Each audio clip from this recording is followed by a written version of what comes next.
El tamariu está pillado cacho, con las riadas. Sí. Acabarás al agua, Adri. Sí.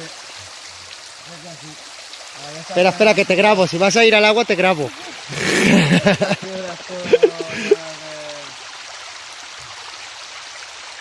que ser rápido, tiene que ser flash flash pisando el agua. Está nadando bien, tío. ¿Qué oxígeno eso? Buena pregunta.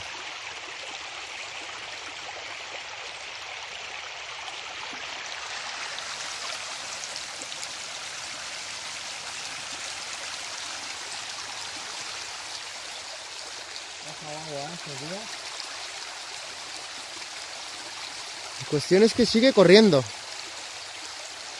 Ya ha parado de llover y sigue corriendo, ¿sabes? Y luego un poco más abajo desaparece. Se chucla por abajo por las rocas, me parece. Sí.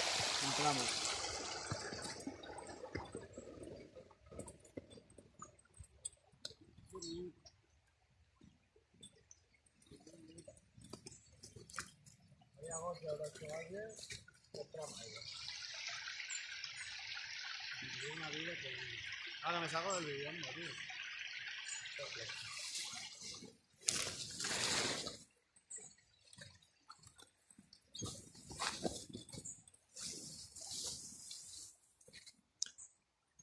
El roure de guerrilla todavía luchando con la zarza.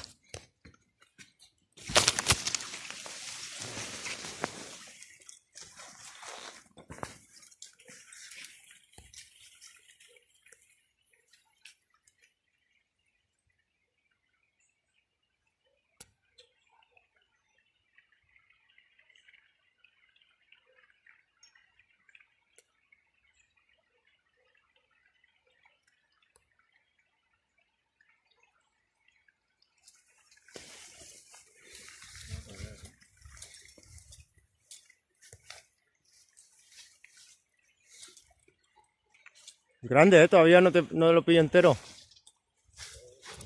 Uy, que me mato.